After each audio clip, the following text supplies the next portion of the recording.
저희 집 다락방은 남편의 보물창고입니다. 오늘은 그 다락방에서 발견한 신기한 물건에 대해서 이야기해 보려고 합니다. 남편의 보물 1호, 바로 이 드래곤볼 만화책인데요. 조심하세요.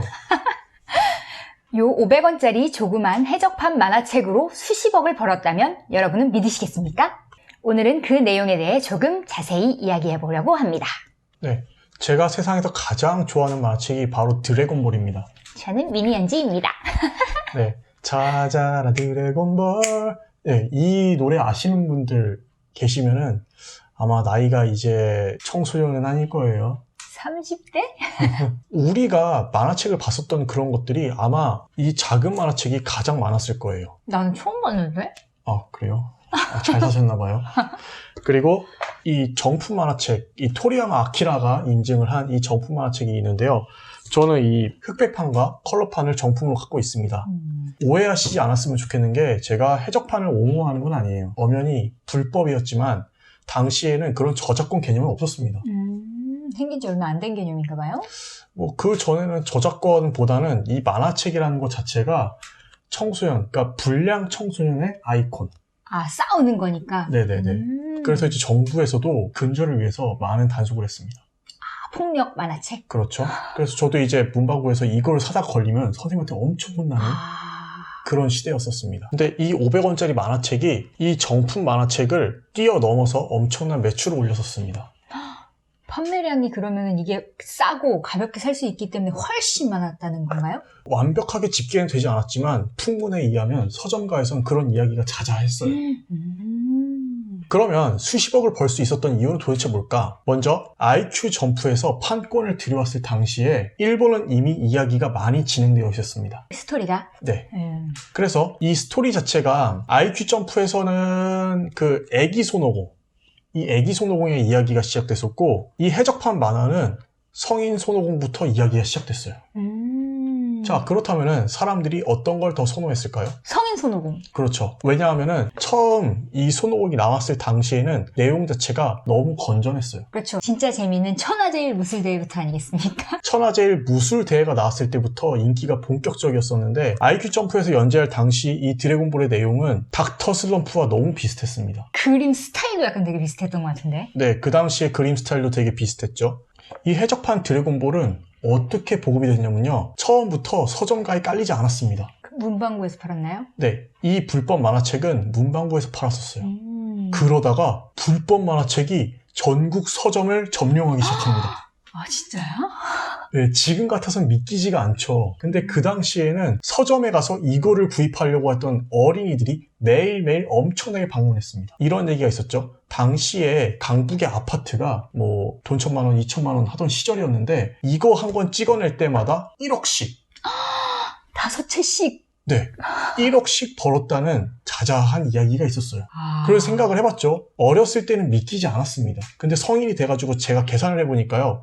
500원씩 20만 부를 팔면 매출이 1억 원이에요. 네. 20만 부 이상 그럼 팔았다는 건가요? 당시에 IQ 점프가 10만 권밖에 안 팔리던 것이 드래곤볼이 나오기 시작하면서 60만 부가 팔렸습니다. 믿겨집니까? 만화 잡지가 60만 부가 팔렸어요. 매주 60만 부가 팔렸는데 이 500원짜리는 훨씬 더 많이 팔렸다고 그 당시에 서점 주인들은 말하고 있습니다. 60만 부보다 더 많이 팔렸다고? 그렇죠. 그러면은 매출에서 종이값이랑 유통비를 제외하면은 아마 모르긴 몰라도 20% 혹은 30%는 남았겠죠? 그럼 100만 부를 팔게 되면은 순이익이 1억이 나옵니다. 여기네. 근데 이게 사업이 꼭 순탄했던 건 아니에요. 정부의 규제나 이런 게 있었을까요? 정부의 규제보다 무서웠던 게 해적들 간의 싸움이었습니다. 아, 요걸 베끼는 이제 업체들이 또 나오기 시작했군요. 그렇습니다. 여기에 보면은 명지기획, 명지출판이라는 회사가 있었는데 이 회사에서는 1990년대, 1990년대에 이 만화를 계속 찍어내기 시작합니다. 2부부터 출판을 시작한 거죠. 2부 단행본이 일본 단행본을 모두 따라잡게 됩니다. 그러면 이제 천천히 갈 수밖에 없는 거 아닌가요? 그렇죠. 그래서 1부가 나옵니다. 에? 이걸 재미있게 본 사람들이 어렸을 때 것도 재미있게 이제 흥미를 가지고 볼 수 있으니까? 네. 와, 아이디어가 완전 좋은데? 명지기획 출판사 사장님 같은 경우에 이 영상을 보실지 모르겠는데 정말 아이디어가 대단한 해적이었어요. 근데 사실 저도 천하제일무술대회 성인편을 먼저 본 다음에 처음부터 정주행을 시작한 케이스거든요. 그러니까 이게 완전 파격적인 아이디어였던 것 같은데요. 지금 해적판 가격이 한 권당 10,000원에서 15,000원 정도인데 근데 일부는 나중에 발간돼서 그런지 구하기가 정말 어려워요. 더 비싸졌군요, 그럼. 네, 저는 일부가 없습니다. 일부를 가지고 계신 분들 네, 대단한 저희에게 거 판매해주세요. 돈 없습니다. 그렇게 2부, 1부 내용이 진행되다가 나중에 채울 수 있는 분량이 줄어들자 명지 출판에서는 드래곤볼과 다른 만화를 섞기 시작합니다. 정말 대단한 기획이에요. 아, 원래는 그런 그게 없었나, 그러면? 그전에는 일본 단행본을 들여와서 화이트로 깨끗이 지운 다음에 자기가 글씨를 써가지고 이제 판매하는 거였는데 일본 단행본이 아니고 소년 점프라는 주간 잡지에 있는 거를 발췌해서 싣기 시작합니다. 헐, 그렇게 해도 되는 거야? 불법이죠. 기왕 불법으로 한 건 불법으로 그냥 해버리겠다. 네. 명지 기획과 경쟁을 하던 어떤 회사는 심지어 팩스로 받아서 출판을 시작한답니다. 일본에서 팩스를 보내가지고 그거를 찍어내는 거예요. 더 빠르게 그러면은 출판할 수가 있었겠네요. 그렇죠. 조악하지만 빠릅니다. 아, 빨리 보고 싶은 사람들의 심리를 잘 이용했네. 네. 이 명지 기획이 다른 만화와 섞기 시작하면서 경쟁자들이 더 파격적인 시도를 합니다. 2부 13권인데 2부 14권을 다른 출판사에서 먼저 내버린 거예요. 그렇게 해서 명지 기획은 2부 14권을 뺏기게 됩니다.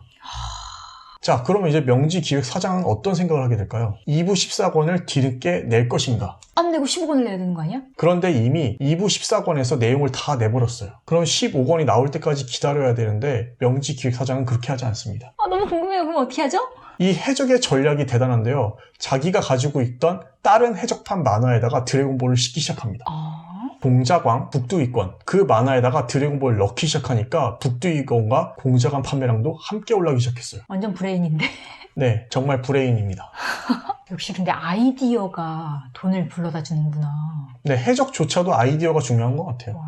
명지 기획의 2부 14권을 뺏은 그 회사 이름이 정말 골 때립니다. 뭡니까? 영지 기획입니다. 헐, 잘못 들으면 그렇게 들을 수도 있는. 예, 명지 기획에서 명자를 영자로 바꿨어요. 얼핏 들으면 명지인지 영지인지 되게 헷갈리잖아. 그렇죠. 나온. 그렇게 해가지고 본격적인 해적들의 전쟁이 시작됩니다. 드래곤의 비밀, 드래곤의 그냥 드래곤볼 큐, 별의별 것들이 다 나오기 시작. 드래곤 퀘스트는 원래 있는 제목이에요. 아, 원래 있는 거야? 네. 물론 이 명지 기획에서 파는 그 해적판뿐만 아니라 IQ 점프에서도 당시 엄청난 판매액을 자랑했어요. IQ 점프에서 만들었던 이 단행본 같은 경우에는 한 권을 낼 때마다 8억씩 벌었습니다. 아까 한국의 IQ 점프가 60만 부라 그랬잖아요. 일본의 소년 점프 같은 경우에는 600만 부가 팔립니다. 대단하죠? 매주 600만 부가 팔리는 거예요. 대단한데? 명지 기획에서는 어떤 일인지 갑자기 이름을 한번 바꿉니다. 바로 아림 기획입니다. 오, 왜 그랬죠? 이거 그거 아니야? 회사들이 무슨 추적 같은 거 피하려고. 예, 이 아림 기획 같은 경우에는 명지 기획에서 만든 게 분명하고요. 그리고 여기 안에 들어가는 그 드래곤볼 내용 역시 매우 충실합니다. 이제 다 나오나요? 드래곤볼 내용으로? 아, 말씀 잘하셨어요. 되게 신기한 사건이 하나 있긴 했었습니다. 뭐냐면요, 명지기획에서 만든 건데 이름은 드래곤볼인데 안에 내용은 타이의 데모입니다. 전부 다가? 네, 드래곤볼 아예 들어있지 않아요. 완전 낚시해서 파는 거잖아, 이거는. 네, 이렇게 해도 잘 팔렸습니다. 여기에 있는 두 권 모두 앞뒤 표지가 드래곤볼인데 둘 다 내용은 드래곤볼이 아닙니다. 뭐야? 그리고 팬들이 완전히 생겨가지고 이걸 모으는 사람들이 있는 거야. 그렇죠. 그러니까 그 두 권을 뺄 수가 없는 거지. 어떤 내용이 들어있든 간에. 이걸 완성하기 위해서, 패키지를. 그래서 그런 거 아닐까? 근데 한 가지 의심 가는 점은 제가 가지고 있는 게 드래곤볼 3부와 3탄인데 또 다른 게 있을 수도 있어요. 하지만 어쨌든 드래곤볼이라는 이름으로 찍어내기만 하면 엄청나게 팔렸다는 거예요. 또한 4부를 보게 되면 또 재밌습니다. 4부의 드래곤볼 내용은 일부예요. 그러다가 LD 가인이라는 엉뚱한 만화가 또 들어갑니다. 어렸을 때 이런 만화를 보면은 저는 뒤에 건 보지도 않았어요. 그냥 드래곤볼만 봤죠. 그냥 그것 때문에 사는 거구만.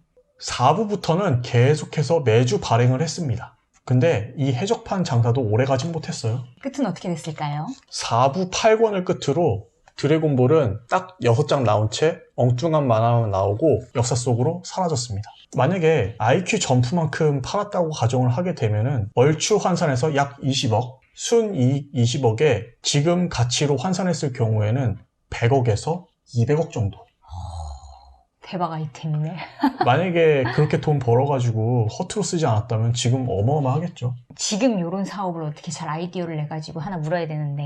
뭐 예전에도 그랬지만 이렇게 불법 장사하면은 결국엔 쇠고랑 찹니다. 이때는 근데 불법이 아니었다 그랬잖아. 저 불법이 아니었다는 얘기 안 했죠. 아, 그런가? 예. 미안, 편집해주세요. 오늘은 제가 아끼는 다락방 아이템을 여러분들께 공개했는데요. 사실 이거는 정말 친한 베스트 프렌드만 겨우 볼 수 있었던 거예요. 저희 집에 다락이 있다는 사실을 알고 있는 사람도 몇몇 되지 않습니다. 네, 여러분들은 저희의 베스트 프렌드입니다. 해적파는 불법입니다. 그리고 지금도 근절해야 되고요. 오늘 이걸 말씀드린 이유는 이것도 엄연한 역사이기 때문입니다. 아마 드래곤볼을 보셨던 분들이라면 이 책을 보지 않은 분들은 없을 거예요. 이제 이 만화책들은 역사 속으로 다 사라졌습니다.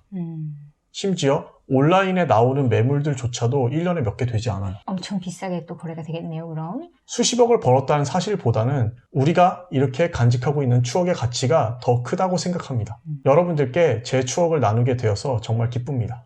다음에는 저의 애장템인 미니언즈 소품들도 소개할 수 있는 날이 오기를 바라봅니다.